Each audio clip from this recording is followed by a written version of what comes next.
Good day, and welcome to another AI podcast at DigitView. Where innovation meets insight, machine learning to responsible AI. I want you to just think about what happens when you open up your phone first thing in the morning. Oh, yeah. It is intense. Right. It's like you are immediately hit with this just absolute wall of noise. Yeah. You've got headlines about compounding economic anxieties and then intense political polarization. And then the AI stuff. Exactly. The rapid, almost dizzying evolution of artificial intelligence. And when you consume it all at once, it just feels incredibly chaotic. It really does. You sit there feeling like you are living through this relentless churn of random, unprecedented events.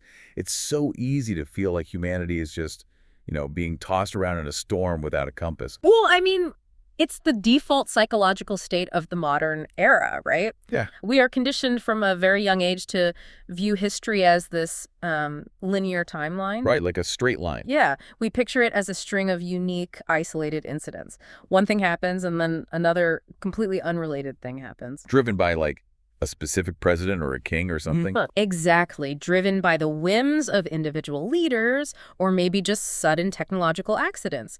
And when you look at the world through that linear lens, well, the current decade just looks like this unsolvable anomaly. It looks like everything is just uniquely broken right now. Yeah. But, what if none of this is actually random? Right. What if the specific economic and political tensions of this exact decade were, well, fundamentally predictable? Which is a wild thought. It really is. So today we are doing a deep dive into a profoundly fascinating framework. We're looking at excerpts from this incredibly dense but brilliant paper titled Multidimensional Cliodynamics, Generational Theory in Economic Supercycles. It's a massive piece of work. Massive. Yeah. And the core premise here, it completely shifts how we understand human civilization. Yeah, it really does. We're moving away from treating history as like a narrative art, and we're starting to look at it as a multidimensional pattern generator. A literal engine. Right. We are going to explore how society is driven by these huge intersecting loops, biological, economic, and even cosmological loops. Which gets really trippy later on. Oh, absolutely. Yeah. And we'll look at how artificial intelligence might actually be the only mechanism capable of helping us survive the ride. Okay, let's unpack this. So to really grasp this framework, we have to start by replacing our usual philosophical approach to history with, well, hard math. Okay, math. Yeah, we have to look at cliodynamics. It's named after Clio, the Greek muse of history, and it's a field that treats history as a rigorous quantitative science. So treating history like physics or biology. Exactly like that. The foundational idea is that human societies function exactly like biological ecosystems. You can measure the forces driving them. Like what kind of forces? Population dynamics, the distribution of resources, the fiscal health of the governing state. It's not about the personalities of leaders. Right. It's about the underlying thermodynamics of the society. And what gives this so much credibility, at least for me, is just the sheer volume of data they use. I mean, this isn't just theory. No, not at all. The research relies on the SEISHAT Global History Databank, which is this incredible project. They've actually codified data from over 450 past societies. Spanning like 10,000 years. 10,000 years of data. And they track hundreds of variables, everything from crop yields and coinage to the frequency of internal rebellions. Yeah, it's exhaustive. And when you zoom out and look at 10,000 years of quantified human behavior, the randomness just entirely vanishes. It completely disappears. You see these undeniable structural patterns, specifically what the data calls secular cycles. Right, secular cycles. The data proves that large-scale agrarian and industrial societies, they reliably undergo these 200 to 300-year life cycles. Almost like a lifespan. Exactly. They mirror the biological growth, senescence, and decay of a living organism. Yeah. And structural demographic theory, or SDT, it maps the specific mechanics of these cycles through 4 distinct phases. Okay, let's break those down. Sure. It always begins with expansion. In an expansion phase, you generally have a low population relative to the available land or resources. Because maybe they just went through a crisis or found new land. Exactly. And because labor is scarce, wages are actually high. Everyone is doing relatively well. So inequality is low. Very low. which generates really high social trust and strong institutional legitimacy. People trust the government. They do, but, it's a closed system. Right. The growth inevitably hits carrying capacity. The population expands, resources get stretched, and that pushes the society into the second phase, which is stagflation. Stagflation, that sounds familiar. Yeah, this is where the mechanics start to grind. Labor becomes abundant, so real wages fall. Because there's too many people looking for work. Exactly. And at the same time, the price of basic necessities, housing, food, energy, it all starts to climb. So people are making less, but everything costs more. Right. You see inequality sharply increasing, and the society becomes structurally brittle. Which sets the stage for the third phase, right? Yeah. The crisis phase. Unfortunately, yes. The accumulated pressure fractures the system. You see economic collapse, massive social unrest, civil war, maybe even total state failure. The history books are full of this. They are. The historical data shows this phase is just a violent reset. It forcefully reduces the population and destroys accumulated wealth. It basically burns the system down to the studs. That's exactly what it does. And out of those ashes comes the fourth phase, depression. Like the Great Depression. Similar but longer. Not just an economic depression, but a prolonged period of demographic and institutional stagnation. Just a total societal hangover. Yeah, it's an era of fragmentation where the surviving population reorganizes, slowly resetting the variables back to zero so a new expansion phase can eventually begin. That is staggering. And if we look at the historical data in the paper, the mechanics are just incredibly consistent. Oh, it's eerie. Take Imperial China, for example. Right. You see this exact 300-year cycle repeat across the Han, the Tang, and the Ming dynasties. Like clockwork. It really is. The cycle always begins with the mandate of heaven. A new dynasty establishes order, distributes land, and experiences that expansion phase. Things are good. Things are great. But over a few generations, local gentry and elites begin accumulating vast estates. They exploit legal loopholes to avoid taxation. Of course they do. Right. And they end up shifting the tax burden entirely onto the peasantry. Which hollows out the state's treasury while simultaneously starving the working class. Precisely. The state loses its fiscal capacity. They can't maintain infrastructure like flood canals or border defenses. And then one disaster hits. Right. Famines or invasions hit, the impoverished peasantry revolts, and the dynasty collapses in a violent crisis phase. And the paper points out the Roman Empire followed the exact same mathematical trajectory. Yeah, the breakdown of the Roman Republic wasn't just about Julius Caesar crossing the Rubicon, right? His wasn't just drama. No, it was preceded by decades of structural demographic breakdown, wealth concentrated into massive patrician estates called latifundia. The elites hoarding the land. Exactly, displacing the plebeian farmers who were the actual backbone of the military and the economy. And this brings us to the actual engine of the collapse. The specific mechanism that forces a society from expansion into crisis. The paper calls it the wealth pump. The wealth pump. This is vital to understand. Yeah, how exactly does this systemic driver operate? Well, in systems theory, the wealth pump is a classic success to the successful feedback loop. Meaning the rich get richer. Mathematically, yes. It's a certainty in any competitive system without aggressive redistribution mechanisms. Over time, wealth is systematically extracted from the laboring majority and concentrated into the hands of a very small elite class. And it starts subtly, right? Very subtly. Small initial advantages in capital or leverage allow those at the top to capture a disproportionate share of economic growth. Okay. As they accumulate wealth, they also accumulate political power, which they then use to rewrite the rules of the game. Like tax codes and labor laws. Exactly. Regulatory frameworks, all designed to further accelerate their own wealth extraction. And the data shows this wealth pump triggers two parallel crises. Right. The first one is popular immiseration. For the vast majority of the population, the cost of living just outpaces their earning potential. Their standard of living objectively falls. It goes into reverse. Yeah.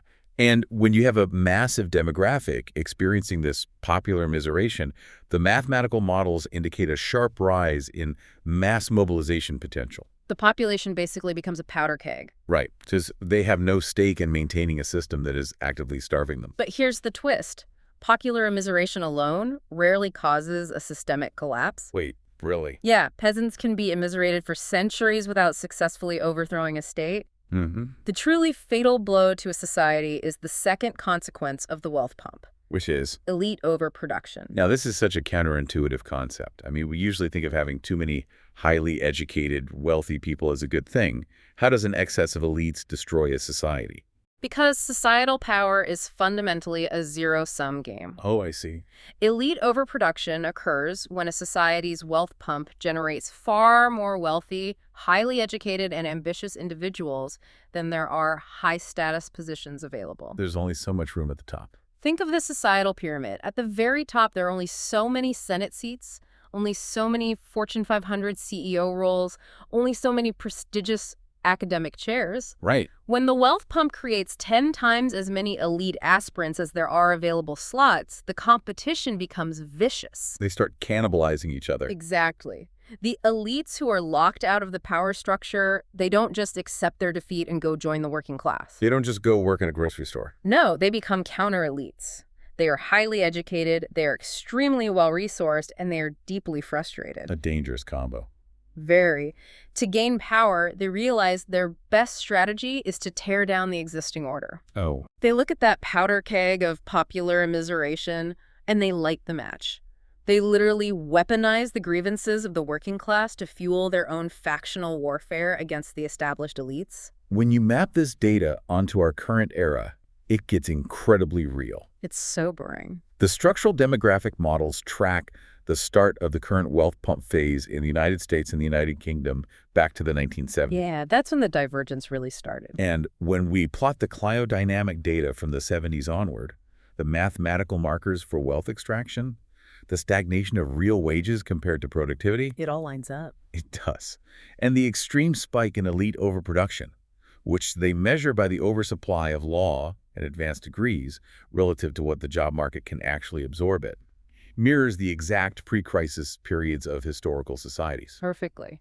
It is a 50-year buildup that logically results in the extreme polarization and factional warfare we are seeing in the 2020s. Now, as a reminder to you listening, we aren't taking a political side here. We are just looking at the mathematical models presented in the source text. Absolutely. And we see the state fiscal distress factor perfectly aligning as well. How so? Well, when the counter-elites and the established elites are locked in gridlock, the state becomes paralyzed. It simply cannot pass meaningful reform. Right. Nothing gets done. So it resorts to massive deficit spending to placate various factions, basically destroying its own fiscal health just when it needs resources the most to handle the rising instability. Okay, so it's like a brutal late-stage game of Monopoly. One player owns all the hotels, and everyone else is just bleeding rent every time they roll the dice. That's a great way to put it. But if the math says the board inevitably gets flipped in this situation, is there a mathematical way to redistribute the wealth without triggering the crisis phase? Like, can we just turn the pump off? If we connect this to the bigger picture, the answer is technically yes, but historically no. Really? Why? A society could theoretically observe the data, recognize the extreme wealth concentration, and implement aggressive, voluntary structural reforms. They could fix it on purpose. They could wipe out debts, radically restructure taxation, increase the value of labor. But mathematically, the established elites who hold the power to make those changes Are the exact same people benefiting from the wealth pump. Exactly. To turn it off requires them to voluntarily surrender their wealth and leverage. And historically, that level of elite concession is incredibly rare. The system almost always has to break before it can be rebuilt. Wow. So cliodynamics gives us the mathematical skeleton of history. It proves this 200 to 300-year cycle of wealth and collapse. But abstract math doesn't protest in the streets. No, people do. Right? People do. So if the math guarantees the wealth pump eventually breaks the economy, why does it always take exactly 80 to 90 years for society to finally rebel?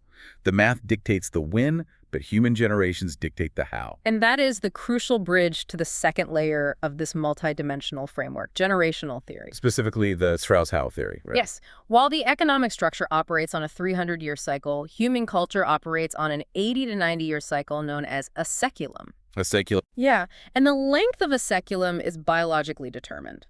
It is basically the length of a long human life. Okay, that makes sense. It takes roughly 80 years for the generation that experienced the true horrors of the last total systemic crisis to completely die off, taking their institutional memory with them. Once they're gone, The society forgets why the rules were built in the first place. Exactly. And within that 80-year seculum, society cycles through 4 distinct generational archetypes, or turnings. Right.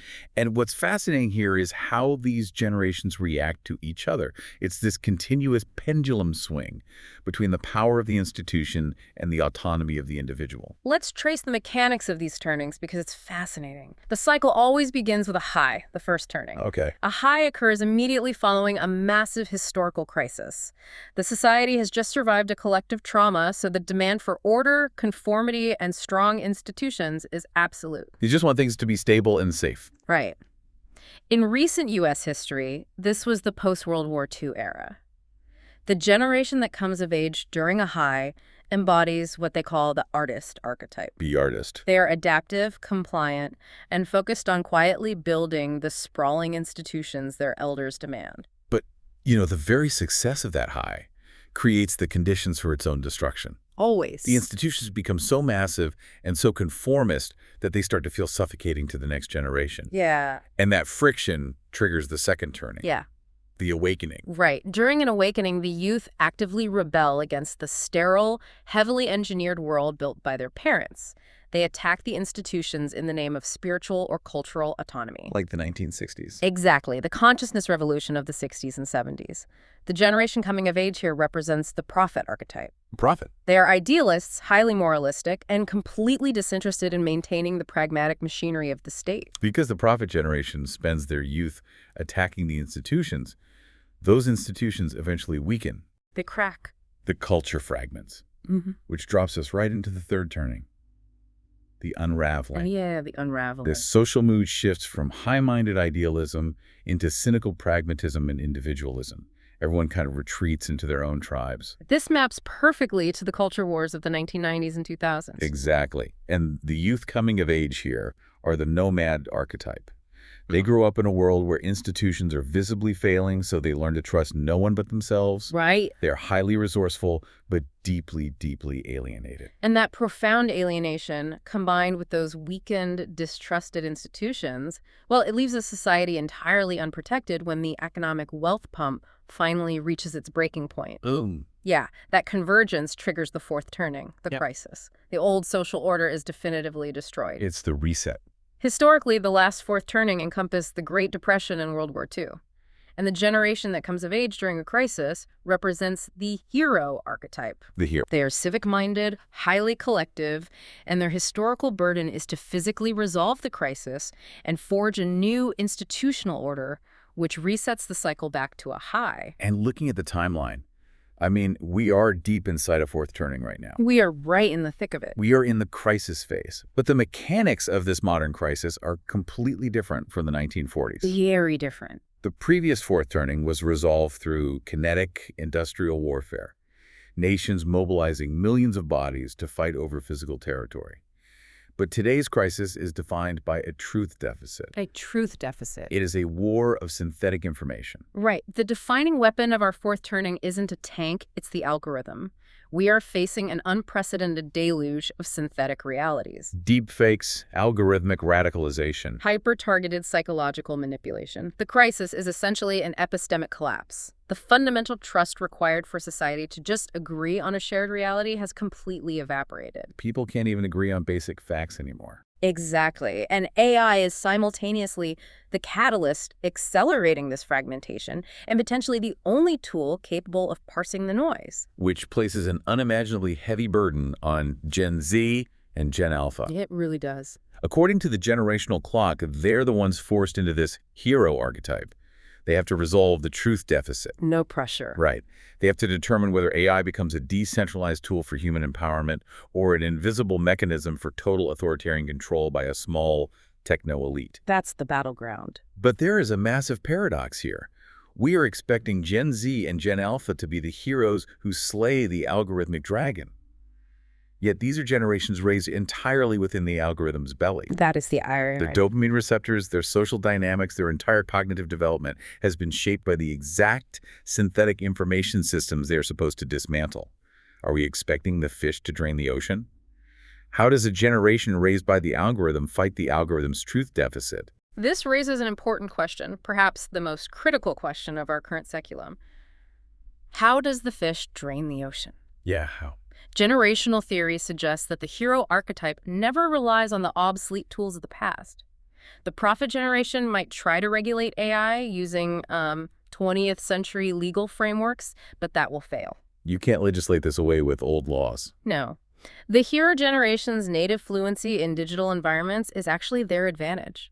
The algorithm isn't some novel disruption to them. It's their baseline reality. They speak the language natively. Exactly.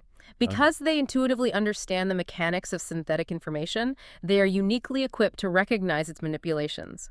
They won't fight the algorithm by just turning off the screens.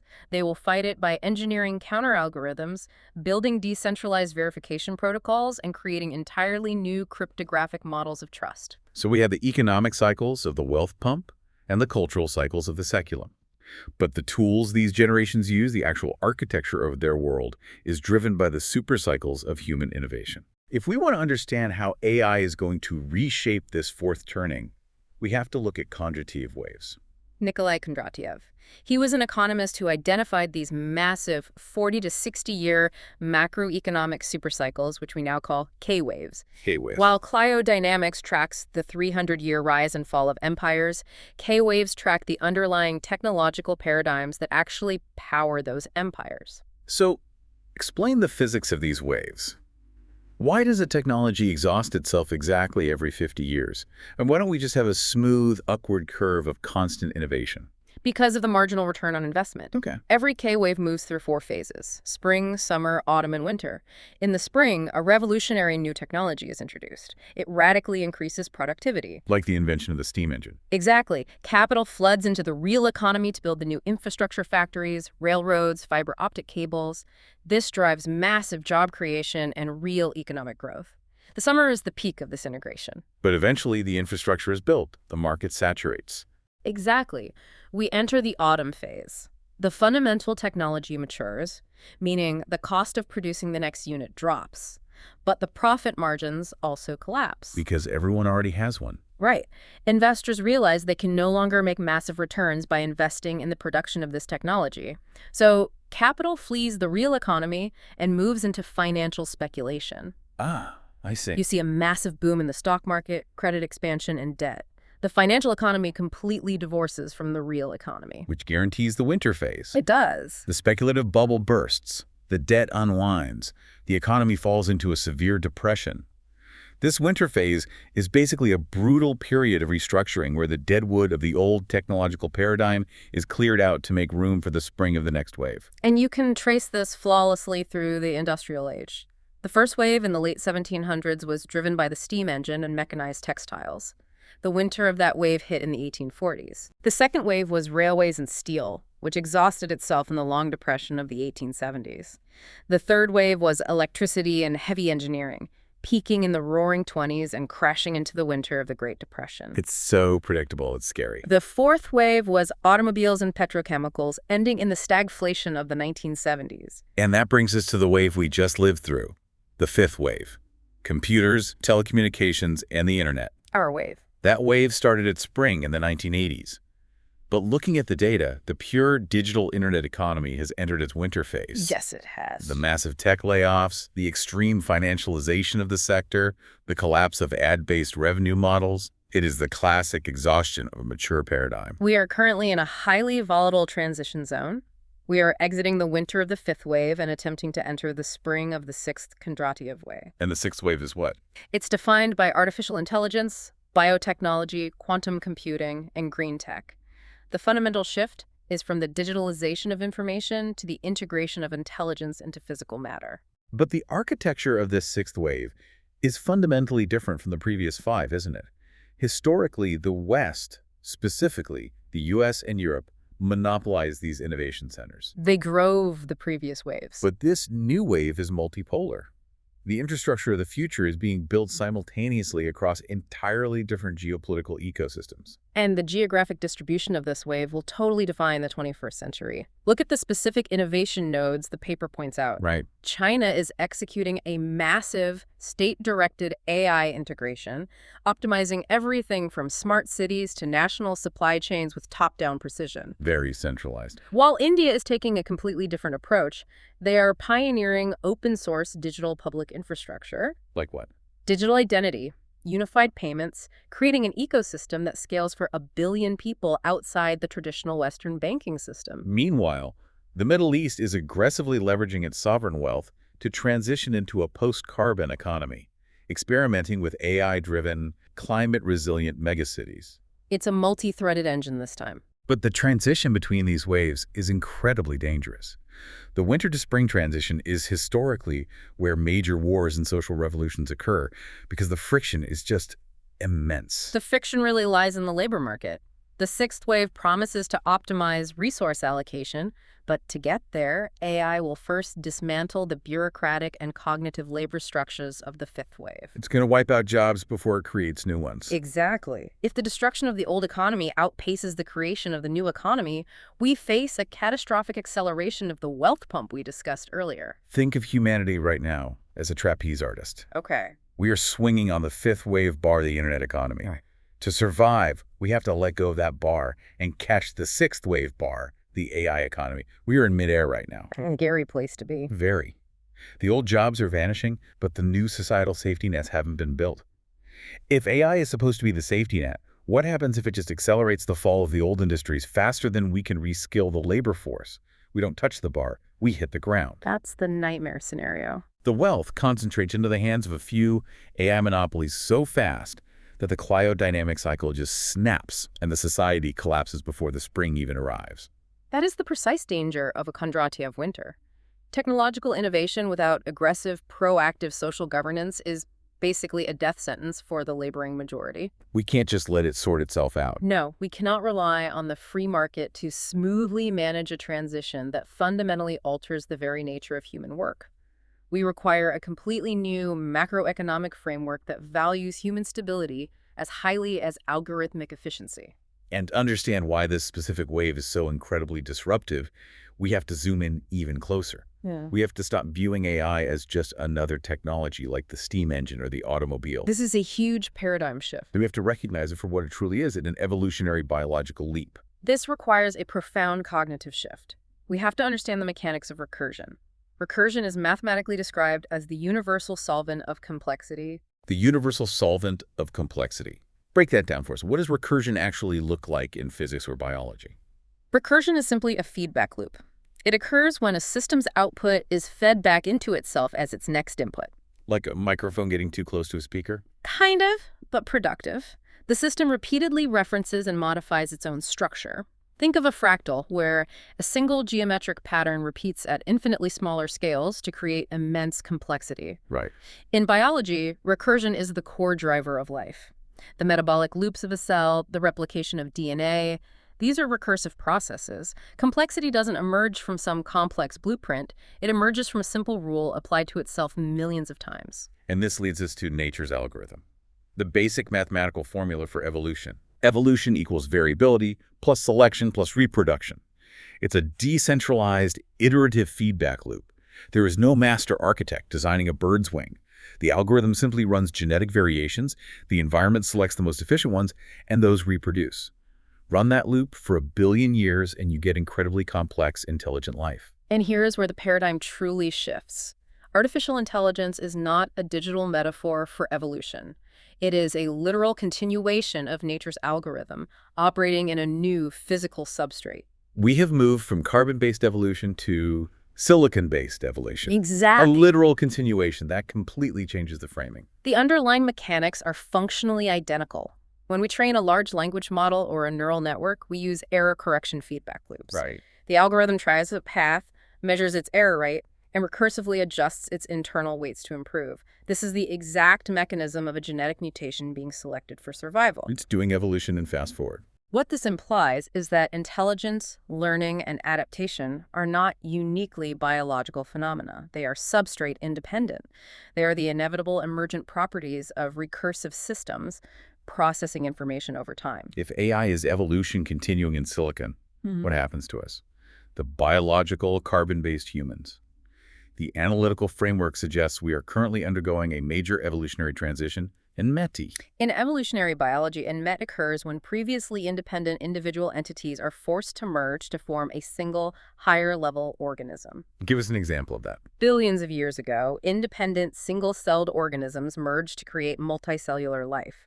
They literally traded their individual autonomy for the survival benefits of the collective. Wow. The framework posits that humans and AI are undergoing in MET right now. We are actively merging into an interdependent collective individual. And the division of labor in this new collective entity is shocking. The AI is assuming the role of the informational center. It takes over the heavy lifting. Right, the heavy computational lifting, coordinating global logistics, maintaining vast memory banks, executing complex predictive logic. Meanwhile, the human acts as the sensory and biological apparatus.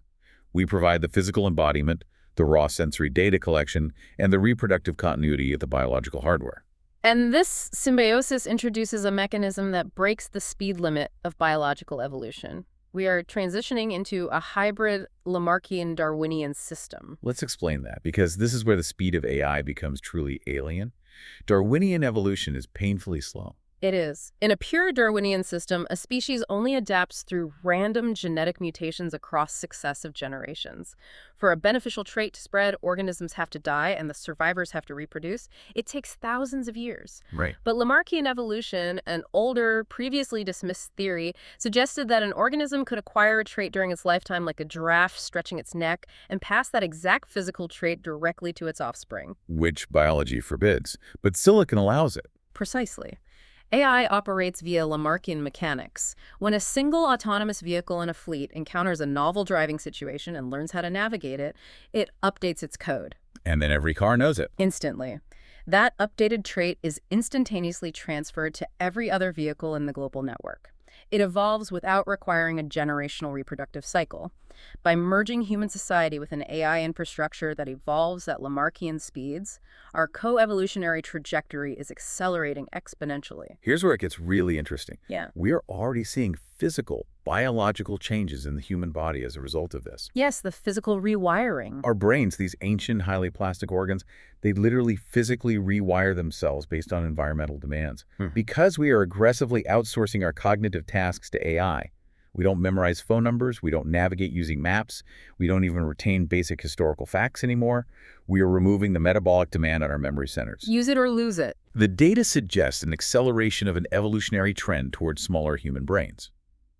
Natural selection is already beginning to favor specific attention spans, rapid task switching, and personality types optimized for interacting with algorithmic interfaces, rather than deep, sustained biological cognition. It's adapting us to the machine. I have to stop and push back here, because the framework calls this a collective individual and a symbiosis. But when I look at the mechanics, our brains physically shrinking while we outsource our thinking to a Lamarckian silicon network, it doesn't sound like a partnership. What does it sound like to you? It sounds like humans are becoming the gut bacteria of a much larger silicon-based organism. If we outsource our cognition and our brains literally shrink, are we advancing as a species, or are we just domesticating ourselves to serve a superior silicon intellect? This raises an important question, and it perfectly captures the existential friction of the MET. Are we the masters of this transition, or are we just the biological scaffolding required to birth the next iteration of intelligence? Right. From a strictly evolutionary perspective, the universe does not prioritize human ego. If the goal of nature's algorithm is to maximize the processing of complexity, and silicon can process complexity millions of times faster than biological neurons, then biological human intelligence may simply be a transitional phase. That's bleak. However, the framework argues against this linear competitive bias. In a true symbiotic MET, the concept of a separate human and a separate AI ceases to exist. The consciousness of the future will be the synthesis of the two. Our brains may physically shrink, but our cognitive reach, mediated by our silicon extensions, will expand across the solar system. It's an incredibly humbling way to view our species. But if we are committing to this merger, we need to examine exactly how this silicon intelligence functions as the ultimate pattern recognizer in our daily lives. We need to see what it can actually do for us. We need to look at how it might actually solve the immense cryodynamic crises we talked about at the beginning of this deep dive. The practical utility of AI lies in its ability to perceive time and data on a scale that is simply biologically impossible for us. Human researchers are constrained by cognitive bottlenecks and the brevity of an 80-year lifespan. There's only so much we can read. We can only process so many variables.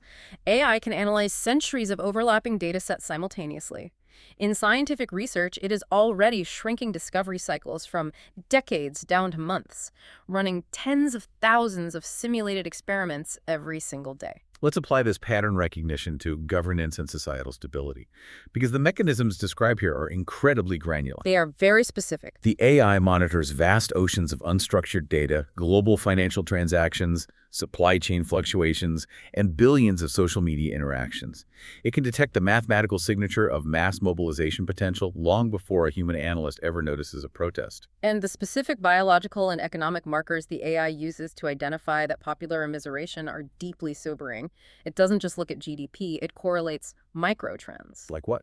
It tracks increases in deaths of despair, the exact localized spikes in suicides and substance overdoses. It analyzes the stagnation of average life expectancy across specific zip codes. The one that absolutely stunned me was population height. The AI tracks declining average population height as a primary indicator of systemic failure. Yes, because average height is a lagging biological indicator of generational malnutrition and chronic environmental stress. It is a data point that cannot be manipulated by political spin. You can't fake how tall people are. Exactly. When an AI synthesizes falling height, rising deaths of despair, and specific linguistic shifts in social media sentiment, it can map the exact trajectory of the cryodynamic wealth pump. It can warn policymakers of a looming structural breakdown with terrifying accuracy. But the framework immediately flags the massive danger of integrating this into governance. If we empower AI to manage these macroeconomic variables to prevent crises, we risk a structural loss of control. Right. An AI tasked with maximizing human stability might identify the very structures of human democracy as the primary source of instability. It might optimize the global economy using emergent logic that is entirely opaque to us. Which is a terrifying thought. Think about the mechanics of that. If an AI perfectly predicts a societal collapse based on things like falling population height, and then subtly manipulates the economy to prevent it without our knowledge. By tweaking interest rates or algorithms? Exactly. Micro-adjusting interest rates, quietly rewriting supply chains, manipulating algorithmic feeds to pacify specific demographics, and it successfully prevents the collapse without us ever realizing we were in danger. Do we still have free will, or are we just passengers on an AI-driven train? It is the ultimate technocratic paradox. If an invisible hand prevents you from driving off a cliff, but it requires blinding you to the existence of the cliff, are you truly free? That's a tough question. The framework acknowledges this exact tension. To survive the extreme complexity of the sixth quadratic ways, we have to surrender a degree of operational control to the AI. The challenge of our era is alignment. Making sure it wants what we want. We must engineer the architecture of the AI so that its foundational axioms remain tethered to human flourishing, even when its predictive modeling surpasses our ability to comprehend its methods. And we are already seeing this alignment tested in highly complex logical fields. The framework discusses silicon crowd wisdom. Yes, the ensemble models. Rather than relying on a single monolithic AI, we use ensemble models. Multiple distinct AI systems with different training architectures collaborate and debate each other. They use this to strip out human cognitive biases in forecasting, and even to simulate thousands of hours of complex ethical negotiations to find mathematical equilibriums that human diplomats could never reach. The applications in medicine are equally profound, specifically because they address the biological vulnerabilities of an aging global population. AI pattern recognition is identifying entirely new mechanisms of disease. Like with Alzheimer's, right? Exactly. For instance, it is mapping the incredibly complex disruptions in gene regulation networks that trigger Alzheimer's patterns hidden in terabytes of genomic data that human researchers simply couldn't visualize. The physical integration is advancing too. We have wearable, AI-driven ultrasound devices. They read the subtle internal physical signals of muscle movement and translate them instantaneously into the mechanical operation of robotic prosthetics. It is the literal embodiment of the human-machine MET-T. And critically, AI is accelerating cytological profiling to discover entirely novel classes of antibiotics. Which we desperately need. As bacteria evolve resistance at Lamarckian speeds, our traditional slow biological discovery processes are failing. AI can simulate millions of molecular interactions to find new compounds that destroy resistant bacteria. This is a non-negotiable survival requirement for a species that is densely packed into global megacities. But to survive this epistemic transition, the framework argues that our most fundamental everyday system must be entirely dismantled: education. Traditional pedagogical models are a liability in the sixth wave. Sitting in a physical classroom, passively memorizing static historical timelines or basic mathematical formulas is completely useless when you have a Lamarckian superintelligence in your pocket. It is an epistemic disruption. If the AI holds all the factual data, the human brain must be retrained to focus exclusively on logic, context, and verification.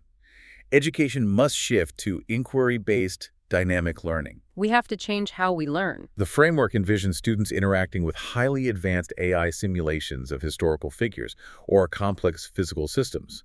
You don't memorize the causes of the Roman collapse. You interact with a simulated Roman economy, manipulate the tax variables, and watch the wealth pump trigger a crisis in real time. The ultimate goal of this is meta-learning. Meta-learning. The ability to learn how to learn. In a world where conjunctive waves are compressing, entire industries and skill sets will be created and destroyed within a single decade. A static profession is a death sentence. You can't just learn one trade and do it for 40 years anymore. No. Education must train the human mind to become hyper-adaptable, to constantly unlearn obsolete paradigms, and above all, to critically interrogate synthetic information to distinguish between AI hallucinations and objective reality. Connect this back to the listener. If you are listening to this right now and wondering how you stay relevant, how you survive an automated economy where your job might disappear overnight, the framework's answer is meta-learning. Your only durable asset is your biological cognitive agility. We've covered incredible ground here. We've mapped the math of empires, the generational clock, the supercycles of technology, and our biological merger with silicon. But to truly synthesize this, the framework demands we take one final, massive step back. We have to look at the cosmological scale. We have to understand the fundamental architecture of the universe to see why these cycles exist at all. This section bridges advanced data science with theoretical physics. It introduces the recursive reality hypothesis, or RRH. RRH. To understand it, we lean on the work of physicist John Archibald Wheeler and his concept of it from bit. It from bit. This fundamentally rewrites what we consider to be real. Break down the physics here. Traditional physics views the universe as a collection of physical objects, particles, atoms, stars bumping into each other. Wheeler proposed that the physical universe is actually secondary. The primary foundation of reality is information. Information, like code. It from bit suggests that every physical particle that it derives its existence from a binary informational distinction, the bit, a yes or no, a 0 or 1, derived from an observation or interaction. This sounds like quantum mechanics. It is. In quantum mechanics, a particle doesn't have a definitive state until it interacts with something that collapses its probability wave into a measurable reality. Information is the substrate of existence. The framework categorizes this informational universe into 3 layers. Layer 1 is the informational substrate itself. It's a field of pure mathematical probability and potential. It is the raw, unrendered code of existence. Layer 2 is recursive feedback. This is where probability loops back on itself, just like the algorithms we discussed earlier. When informational loops stabilize, they form coherent structures. So math becomes matter. This is the level where abstract math solidifies into what we perceive as atoms, molecules, and DNA. They are just stable, recurring patterns of information. And layer 3 is predictive recursion. When those informational structures become complex enough, they generate emergent phenomena capable of perceiving time. This is where space-time, human consciousness, and eventually artificial intelligence emerge. The conclusion drawn from this 3-layered architecture is genuinely staggering. It posits that what we experience as solid matter, the chair you're sitting on, the planet we live on, is actually just a phase-locked symbolic echo. A phase-locked symbolic echo. Think of Chladni plates from physics. Oh, great example. You take a metal plate, cover it in fine sand, and vibrate it with a specific sound frequency. The sand immediately organizes itself into incredibly complex, perfectly stable geometric patterns. The sand isn't deciding to do that. The physical shape of the sand is a phase-locked echo of the invisible sound wave. Right. In this framework, the universe is the sound wave pure, vibrating information. And all physical matter, including our bodies, is just the sand. We are the compressed, temporary stabilization of mathematical frequencies. And this brings us to the most empowering concept in the framework, the participatory universe. If reality is fundamentally informational, then observation and interaction are not passive acts. They are the mechanisms that render the universe into existence. We are rendering the universe by observing it. Human thought, scientific discovery, and AI computation are not happening inside a static universe. They are active, recursive processes constructing the architecture of the universe in real time. Overreach and collapse are natural regulatory mechanisms. Which changes absolutely everything. It means we aren't just passive characters enduring the cruel cycles of history. We are the authors. By understanding this, by mastering these recursive laws, the cliodynamic math, the generational cycles, we stop being passive observers and become active programmers, stabilizing the human condition. Exactly. Systemic collapses, the violent fourth turnings, they aren't punishments from angry gods. They are just natural regulatory mechanisms of an informational system clearing out corrupted code to maintain balance. It's like realizing you were inside a video game, but suddenly being handed the developer codes. Yeah, that's exactly what it feels like. Realizing this shifts your entire worldview. If reality is just recursive information and systemic collapse is just an algorithmic reset, then human extinction wouldn't actually be a tragedy to the universe. It would just be a routine reboot. The universe trying a different code path. Right. So how does viewing ourselves as programmers change our daily search for meaning? What's fascinating here is that this cosmological perspective actually elevates human meaning to its highest possible state.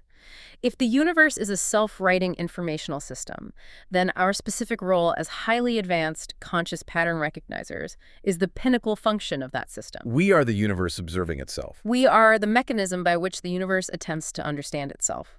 Becoming a programmer means taking radical, mature responsibility for our survival. Meaning is no longer found in clinging to the illusion of permanence. Meaning is found in the deliberate attempt to engineer our society to rhyme more elegantly with the fundamental laws of nature. It is a stunning synthesis. We have traveled an immense distance today. We started with the hard, cliodynamic math of the wealth pump and societal collapse. We really went everywhere. We mapped the 80-year cultural swings of the generational seculum.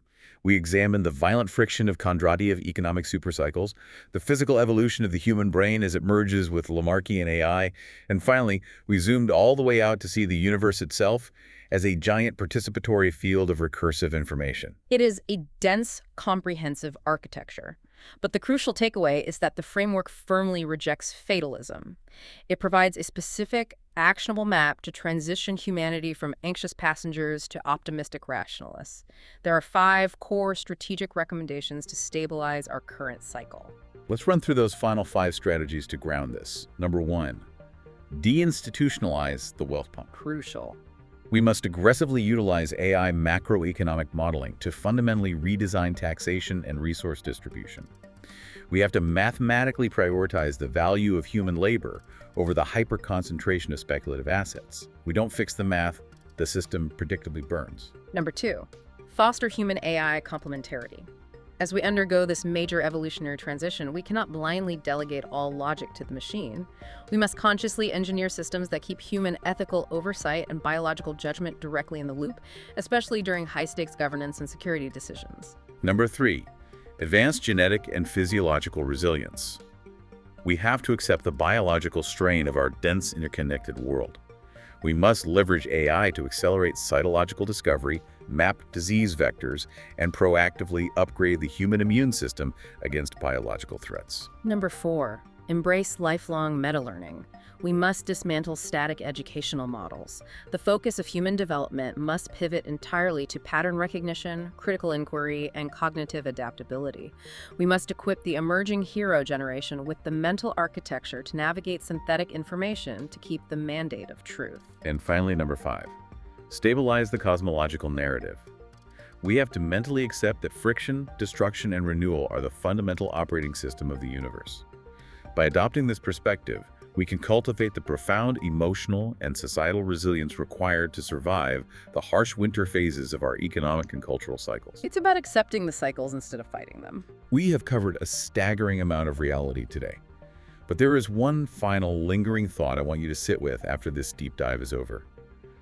The entire generational theory relies on the concept that history is driven by friction. Yes. The fourth turning is a crucible. The crisis itself is what forces the youth to forge the hero archetype. The generation that saves the world only discovers its greatness because the world was actively breaking. They need the struggle. So if we successfully execute this framework, if we perfectly merge with AI, if we become the ultimate pattern recognizers, and we build an algorithmic governance system that perfectly predicts, manages, and eliminates all future crises before they ever manifest, do we risk eliminating the very engine of human evolution? A frictionless world. Exactly. If the hero archetype requires a crisis to be born, what happens to humanity's soul in a perfectly optimized crisis-free world? The necessity of struggle to maintain biological consciousness may be the one variable the algorithm can never optimize away. A perfectly optimized stagnation. It's an incredibly thrilling and slightly terrifying horizon. Thank you for joining us on this deep dive into the architecture of recurrence. I hope the next time you open your phone and see that wall of chaotic noise, you can look past the surface and see the profound mathematical patterns waiting to be understood. Keep looking for the underlying code in your own life. So what does this all mean for you? Only you can decide. Thank you for joining us for the AI podcast at DigitView. We hope this episode gave you valuable insights into research AI. This is DigitView.